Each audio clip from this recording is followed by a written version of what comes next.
প্ৰথমতেই দিহা নামেৰে আৰম্ভ কৰিছে, তাৰ পাছত জিকিৰ, পুনৰ আকৌ আপোনালোকে বিহু নামেৰে যে আৰম্ভ কৰিব। এয়াই হৈছে আমাৰ কৃষ্টি, এয়াই হৈছে আমাৰ সংস্কৃতি, আৰু এয়াই হৈছে আমাৰ সমন্বয়। আৰু এই সমন্বয়ৰ যিডাল আমাৰ এনাজৰী, সমন্বয়ৰ যিডাল আমাৰ সূতা যিমান দিনলৈকে মজবুত হৈ থাকিব, আৰু সেই মজবুত হোৱা সূতাডাল আচলতে আমি সামগ্ৰী অঞ্চলৰ পৰাই ধৰি ৰাখিব লাগিব। আমি সেইটোকে চিৰদিনৰ কাৰণে আমি বাঞ্ছা কৰিছো। আৰু বিশেষ নকওঁ, ইয়াকে কৈ মোৰ যি চমু বক্তব্য, সেই বক্তব্য সামৰণি মাৰিছো। ধন্যবাদ।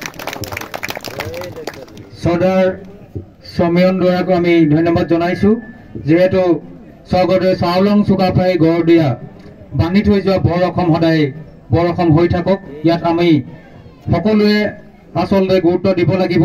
আমাৰ সম্প্ৰীতিবোৰ যাতে সদায় কটকটীয়া হওক। মই আমাৰ মাজত উপস্থিত আছে চৰ্দাৰ সুৰেণ তামুলী ডাঙৰীয়া। মই সুৰেণ তামুলী ডাঙৰীয়াকো সুৰেণ তামুলী ডাঙৰীয়া একাষাৰ কোৱাৰ আগতেই আমাৰ মাজত উপস্থিত আছে চৰ্দাৰ শ্ৰী লক্ষীৰাম শইকীয়া ডাঙৰীয়া। তেখেতকো ৰাইজক উদ্দেশ্যি একাষাৰ ক'বলৈ মই অনুৰোধ জনাইছো। ধন্যবাদ।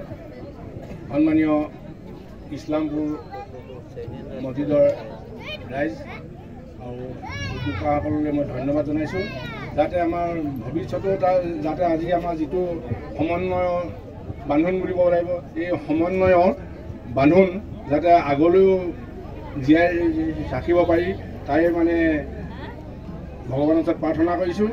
আৰু আপোনালোকে সদায় মানে আমাৰ যাতে হিন্দু আৰু মুছলিমৰ একতা আমাৰ সদায় বান্ধ খাই থাকিব লাগিব। আমি ওলাওঁতে সোমাওঁতে আমি ভাই ভাই বুলি আমি ভাবি থাকোঁ। সদায় মোৰ আলিমতো আমি তেনেকুৱাই এটা মানে মনৰ ভাৱ হয়, যাতে আমি এক হৈ থাকিব লাগিব। সকলোৱে মানে আমি মিলি জুলি থাকিব লাগিব। আৰু মানে আমাৰ ইয়াত কোনো ভেদাভেদ নাই বুলি আমি ভাবিছোঁ।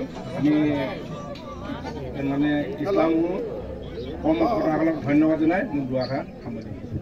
ধন্যবাদ জনাইছোঁ।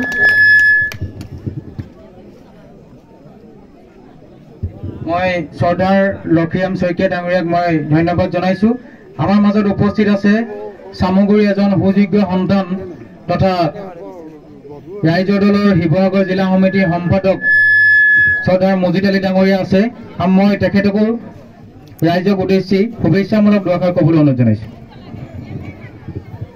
ইছলামপুৰ জামাতৰ সন্মানীয় সভাপতি সম্পাদক তথা এই অঞ্চলৰ উদ্যোক্তাসকল, ঈদৰ উপলক্ষে সম্প্ৰীতি অনুষ্ঠান দুদিনীয়াকৈ আজি দ্বিতীয় দিনাৰ যিসকলে উদ্যোক্তাসকলে সেইসকলে লৈছে, সেইসকলক প্ৰথমতে মই এই অঞ্চলৰ এজন যুৱক হিচাপে, ঘৰুৱা হিচাপে মই ধন্যবাদ কৃতজ্ঞতা জনাইছোঁ।